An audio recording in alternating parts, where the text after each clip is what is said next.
Hi guys, Ashish this side. So this is part 6 of Study in Australia video series, and in this part I am going to tell you about the visa process, post-study options, placement, work and student visa. So all the details which you need regarding visa would be explained in this video. So let's get started. Now first thing is, what are the conditions for visa? If you want to attend a university or college in Australia, you will need a student visa. Following documents will be required for the application purposes. One is, your passport must be valid for at least 6 months beyond your period of stay. Now this is the rule as of now. Whenever you are planning or whenever you are watching this video, you may check the current rules. Second is non-immigrant visa application. Third is application fee payment receipt, as you are required to pay before your interview. Next is, to obtain a visa in Australia, you must be fully enrolled in an Australian institution.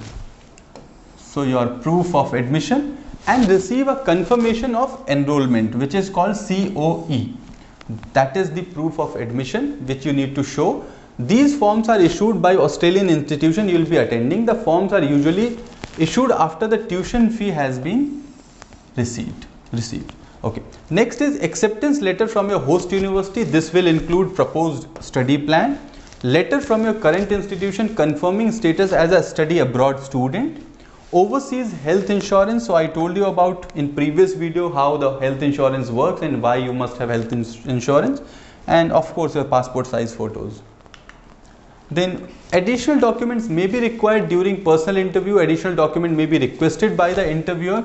So in case they have any doubt on you, in case they find that your application is not genuine, then they may ask you for additional document also. These may be documents to prove evidence of academic or financial status, right? So because there have been a lot of cases in like this. And now next is transcript, diploma, degrees or certificate from schools you attend. And next is scores from tests that your college required, such as TOEFL, GRE, GMAT, and proof of funds. I told you that this is very important to showcase the proof of fund. How will you pay all your education, living and travel cost? Next is, what is the process for visa?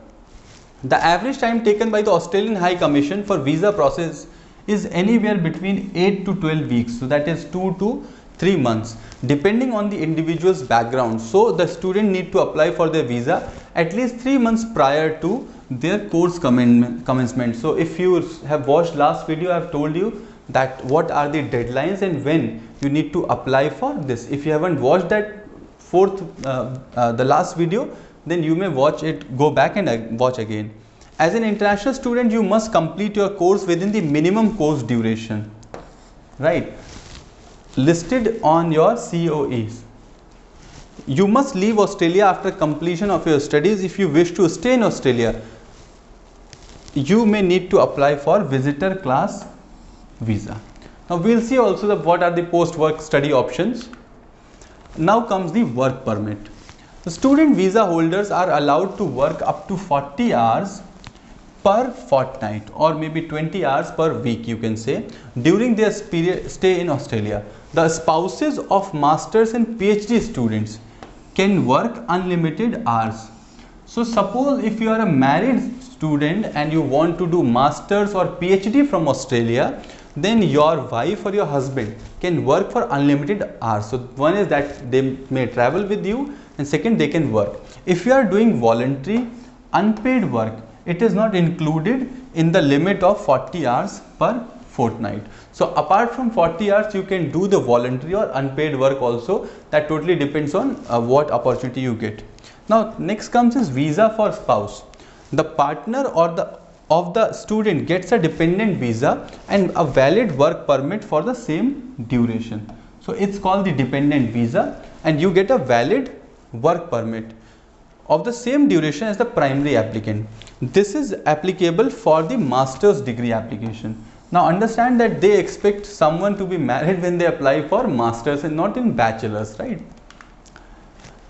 Okay, stay on student visa. So when you enter Australia, you may remain there as long as you are enrolled in the school to complete your academic program. After the program ends, you may apply for the temporary graduate visa through either the new post-study work stream or the graduate work stream, provided you meet the specific eligibility requirements. The duration of the subclass 485 visa you are granted will depend on the qualification that you have used to qualify for the arrangement. So again, a lot of proofs are required, but once you satisfy the documentation, everything is a cakewalk. Next is very important point, the placements. Now what happens is, Indian students, as an Indian student, we are used to the concept of campus placement and on campus recruitment for getting jobs. Okay, so there is no concept of placements in Australia or like in any country apart from India. In most countries or in most Australian universities, you have a cell called Career Services Center. So this cell will help you prepare for a job, prepare for the interviews, what are the opportunities available, and to help you as much as possible.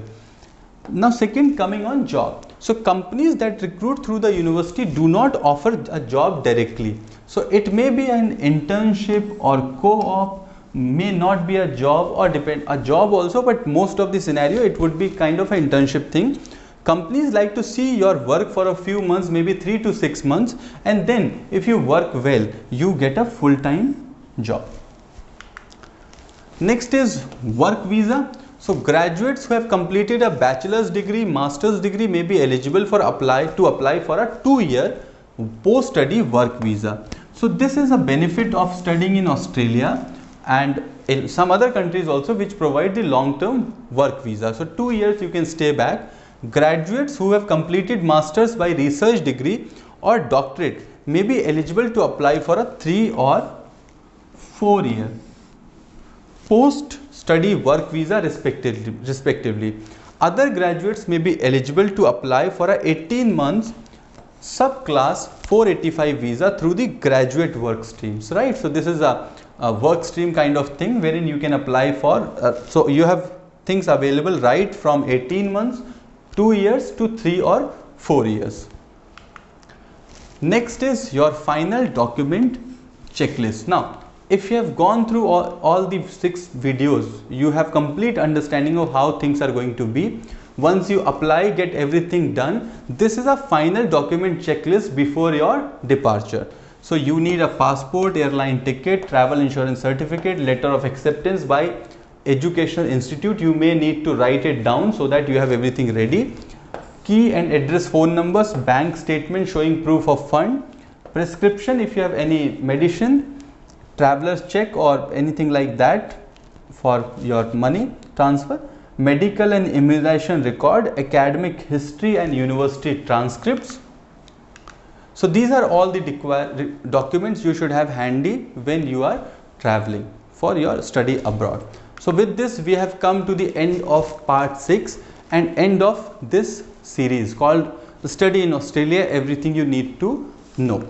Now this channel has a lot of other content to offer, right from the countries to courses and much more to explore. So you can go and explore other videos as well on study abroad. Second is, you may have queries after watching this Australia series, and if you have any query, don't worry, I have put in the details in description on how you can contact us. So you can contact us, write your queries.